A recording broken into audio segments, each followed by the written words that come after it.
Hi there. My name is Jennifer Wolf, and I am the coordinator for career counseling in the Office of Career Services.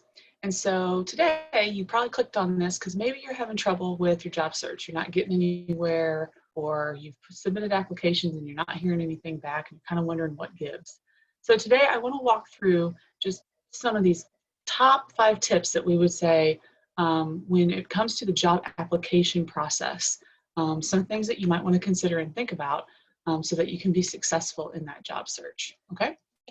So tip number 1 is first things first, make sure that your materials are consistent with your industry and professional in tone. And so what I mean by that is the consistency comes from how you format those documents. And so making sure that, say, something like your contact information maybe looks similar visually, or you have everything repeated across your resume, your cover letter, and your reference page, so that when a recruiter gets that application packet in the mail, they know that there's some similarity, and they can put those things together and know that everything that you've submitted comes directly from you. Okay. The other thing is being professional for your industry.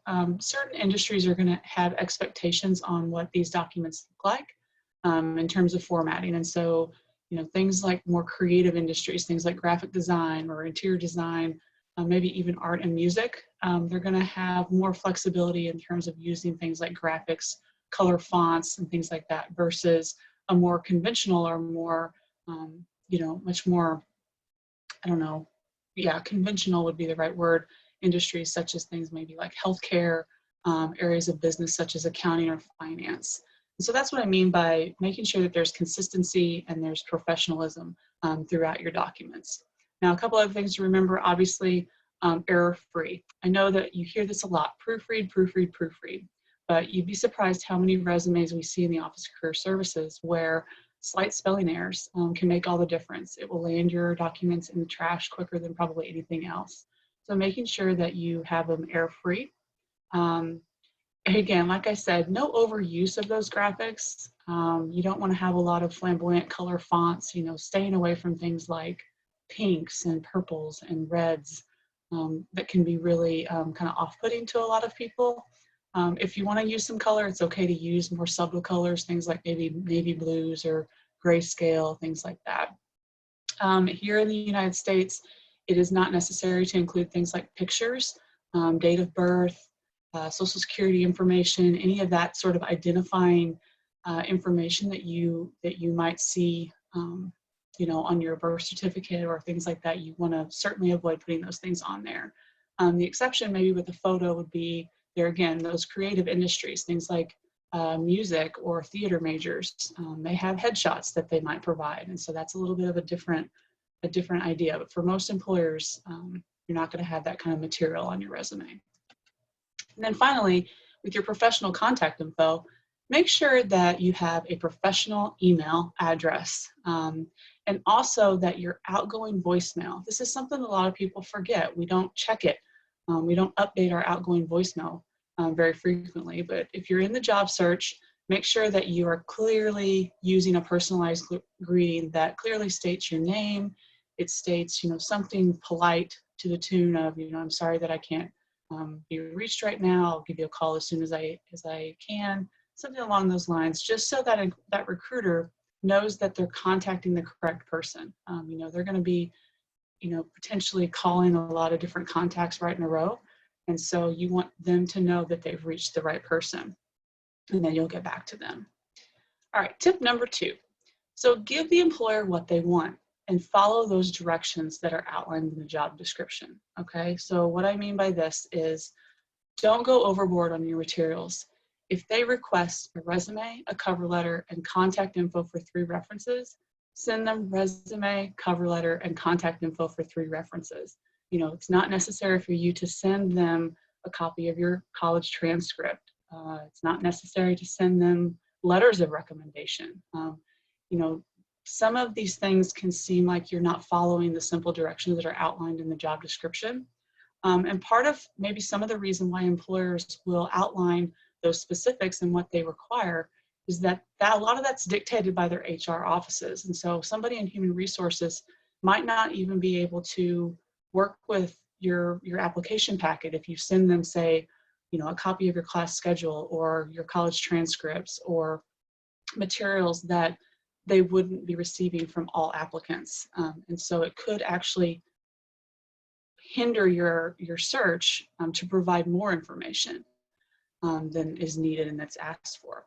And plus, it's more work on your part. The job search process is something where invest that time in trying to tailor your documents. Write that cover letter, for example, specific to the job. Don't try to come up with all these additional materials that you think would set you apart when in fact it might set you apart in a negative way. Okay. So tip number 3 is you found your dream job. That is wonderful, and you've applied. But as the saying goes, don't put all your eggs in one basket.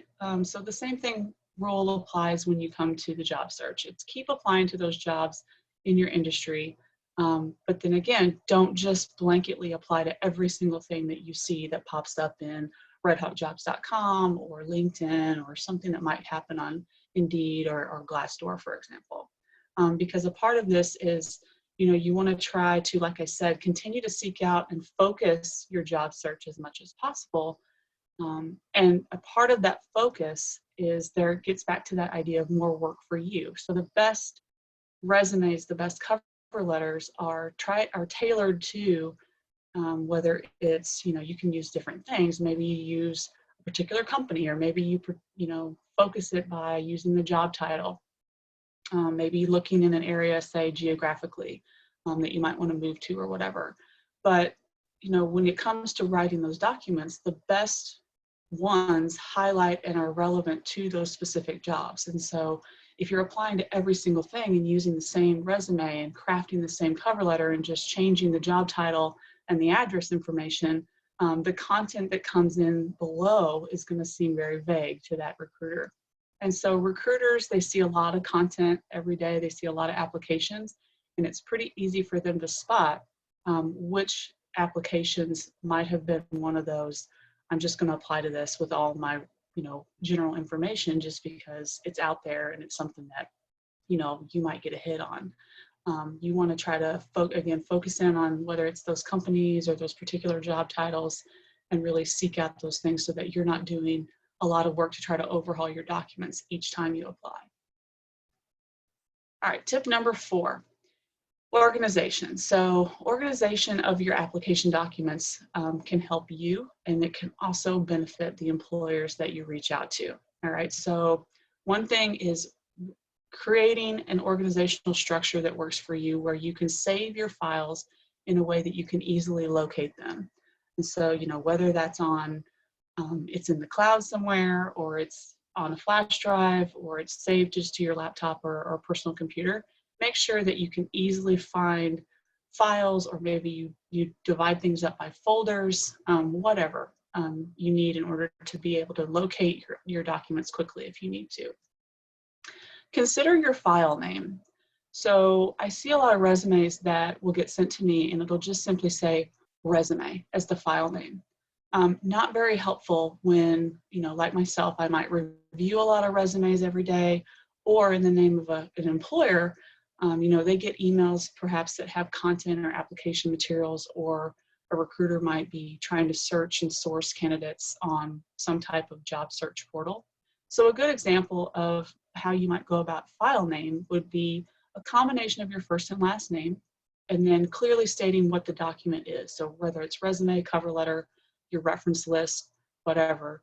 And then for you, maybe the title of that position, or maybe even the title of the company included in that file name, just so kind of going back up to the top when you're looking in your own system, exactly which documents that you're looking at and which ones you may be attaching or uploading to a job search portal or an email. To a contact. You never want to send the wrong document to an employer. And it happens all the time. I see cover letters, I see resumes, cover letters in particular, that are sent to me for positions that we might be hiring for even in the Office of Career Services, and they're addressed to a different department on campus. So that doesn't really look very good for you as an applicant that you mistakenly had the wrong document sent to the wrong contact. So you want to be sure to try to avoid that. All right, and finally, tip number 5. So when it comes to follow-up, you obviously want to show your enthusiasm and your interest in the position, but you don't want to come across as being annoying or aggressive in your behaviors with these recruiters or these employers. And so one good way to kind of, encourage and show your enthusiasm and your interest, but not seem too overbearing, is to, after you submit those documents in the very beginning, you might want to hold back. But if you want to make sure that they've gotten everything that they would need, you might wait until the next day or wait 24 hours. And then it's completely appropriate to contact them to ensure that those documents have been received. Okay, here again, you're not asking, when am I going to get interviewed? You're not asking, when are you going to make a decision? But rather, I applied for X position and I'm just calling or emailing to verify that my materials have been received. And you have everything that you need. And so hopefully that recruiter would respond and get back to you and be open to saying, yep, we have everything we need, and we'll get in touch with you just as soon as we make some decisions on who we want to bring in for interviews. That's totally normal.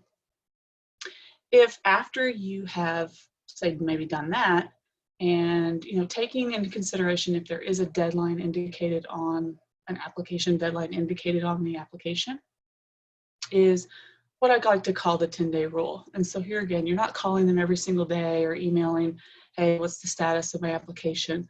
But rather, keeping in mind maybe that deadline, or if they don't have one, 10 days after the deadline or 10 days after, when you might have initially applied, it's completely appropriate to maybe send an email if that was the way that you've been communicating with that employer so far.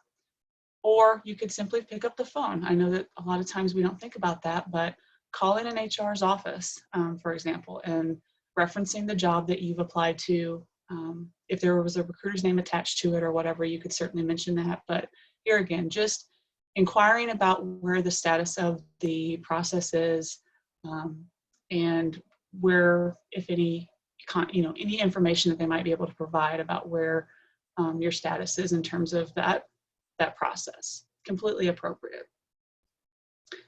And all of this is done in, if you follow that 10-day rule, if you don't, overly, try to reach out and contact the employer repeatedly over that process, this will hopefully work to keep your name fresh in their mind. Okay, and you want that to be in a good way. And so that's one of the reasons why it's helpful to, once you do apply, if it's a company or if it's an organization that you would really want to work for, don't just sort of let it all wait and see, but rather reach back out to them maybe after that 10-day mark just to inquire again, because sometimes hiring processes take a lot longer than what even the employer thinks. And so they can give you some, maybe alleviate some of your nerves about, okay, you're still in the running, they haven't made a decision yet on anybody. And that way you can get, some some of that alleviated, that you're gonna, you may still be there and still be an active participant in that process. Okay. And then finally, when you do make these contacts with employers, here again, this is to help you stay organized. A couple days when you're in the hiring process can seem like a lifetime. And so, if you've reached out to an employer, if you've emailed them, you might want to write down a quick note for yourself, or keep that, say, in an Excel file or whatever works for you, just to refresh your own mind on when you had last contacted that employer. Because then again, you don't want to think, oh, I didn't talk to them, or I haven't talked to them in a long time, but it might have only been just a few days. And that can be particularly the case whenever you might have applied to multiple positions. You don't want to get confused and be reaching out to them more than 10 or 14 days in between those contacts. So, all right.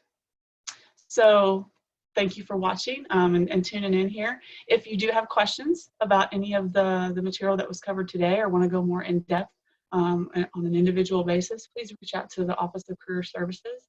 You can contact us the quickest way, probably via email, careerservices@cmo.edu, or you can always contact us via phone or step in as well to our offices located in Academic Hall. All right, thank you for watching, and I hope you have a good day.